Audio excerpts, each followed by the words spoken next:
எல்லோரும் எப்படி இருக்கீங்க? நல்லா இருக்கீங்களா? எல்லோருக்கும் வணக்கம்.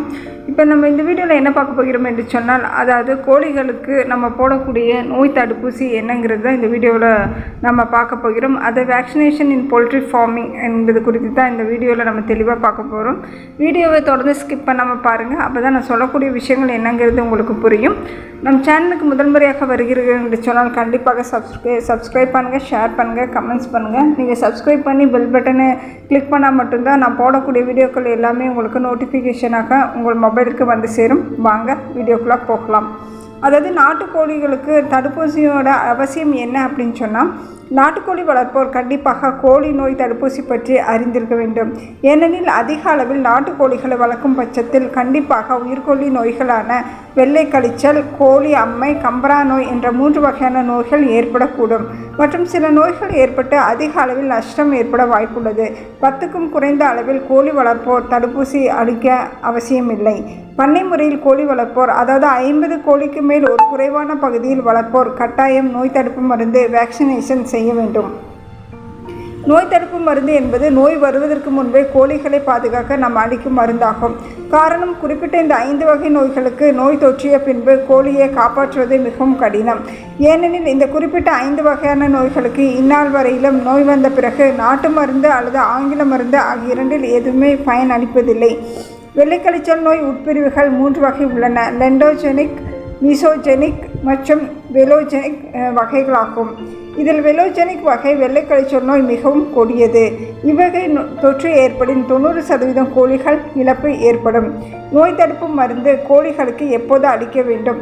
அதாவது உங்கள் பண்ணையில் 50க்கும் மேற்பட்ட கோழிகள் இருக்கும் பட்சத்தில் கட்டாயம் நோய் தடுப்பு மருந்து அளிக்க வேண்டும். ஏனெனில் வெள்ளைக்கழிச்சல் போன்ற கொடிய நோய்கள் பண்ணையில் ஏற்படும் 90% வரை இழப்பு ஏற்பட்டு பெரிய அளவில் பொருளாதார நஷ்டம் ஏற்படும் வாய்ப்பு உள்ளது.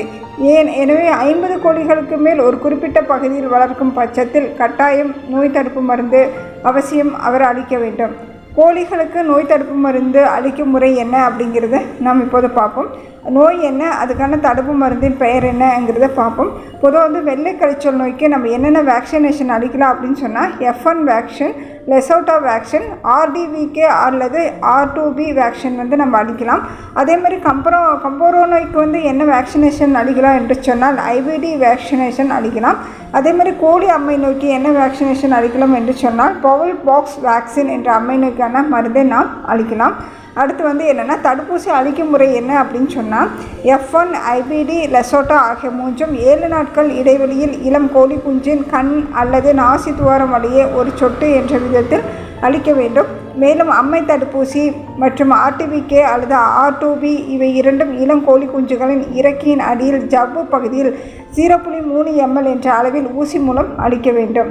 அதாவது எப்படி அப்படின்னு சொன்னால், 7வது நாள் F1 கண் அல்லது மூக்கு வழியாக நாம் செலுத்த வேண்டும். 15வது நாள் IPD கண் அல்லது மூக்கு வழியாக நாம் செலுத்த வேண்டும். 21வது நாள் லெசோட்டா கண் அல்லது மூக்கு வழியாக நாம் செலுத்த வேண்டும். 45வது நாள் அம்மை ஊசி இறகு அடியில் நாம் செலுத்த வேண்டும். 70வது நாள் R2B அல்லது RTVK ஊசி இறகு அடியில் 5 நாட்கள் முன்னாடியே நம்ம குடற்புழு மருந்தும் நம்ம அதுக்கு தரலாம்.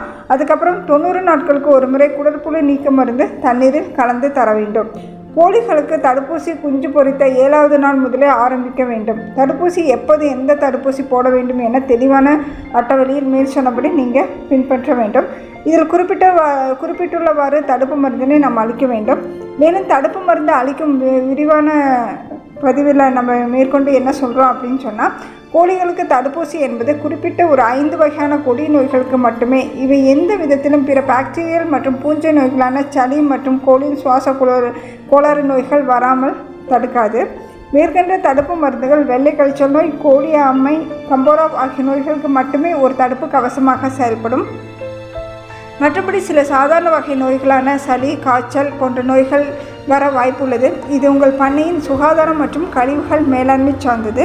இதில் முக்கியமான குறிப்பாக எடுத்துக்கொள்ள வேண்டும் என்று சொன்னால், கோழியினோட தடுப்பு மருந்துகள் 2லிருந்து 4 டிகிரி சென்டிகிரேட் என்ற குறைவான வெப்பநிலையில் குளிர்சாதன பெட்டிகளில் மட்டுமே நாம் சேமித்து வைக்க வேண்டும்.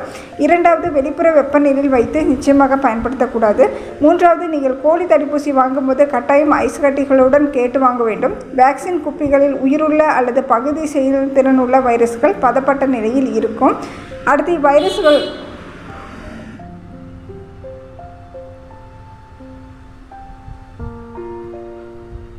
இவ்வைரசுகள் கையாளும் போது மிகவும் கவனமாக இருக்க வேண்டும். பொதுவாக தடுப்பு மருந்துகள் 100 இளங்குஞ்சுகளுக்கென ஒரு டோஸ் கிடைக்கும். உங்களிடம் 100க்கும் குறைவான கோழிகள் இருக்கும் பட்சத்தில் பயன்படுத்திய வேக்சின் மீதம் இருப்பின் அதனை குளிர்சாதன பெட்டியில் வைத்து மீண்டும் பயன்படுத்த இயலாது. ஒரு முறை பயன்படுத்தியவுடன் மீதமுள்ள நோய் தடுப்பு மருந்தை தீயில் எடுத்திட வேண்டும்.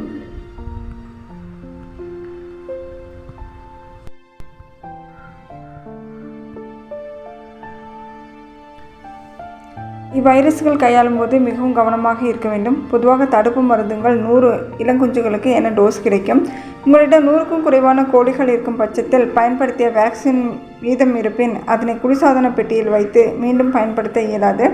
ஒரு முறை பயன்படுத்தியவுடன் மீதமுள்ள நோய் தடுப்பு மருந்து தீயிலிட்டு எரித்திட வேண்டும். நிச்சயமாக இந்த வீடியோ உங்களுக்கு பிடிச்சிருக்குன்னு நம்புகிறோம். பிடிச்சிருந்தால் கண்டிப்பாக சப்ஸ்கிரைப் பண்ணுங்கள், ஷேர் பண்ணுங்கள், கமெண்ட்ஸ் பண்ணுங்கள். மீண்டும் ஒரு நல்ல வீடியோவில் சந்திப்போம். நன்றி, வணக்கம்.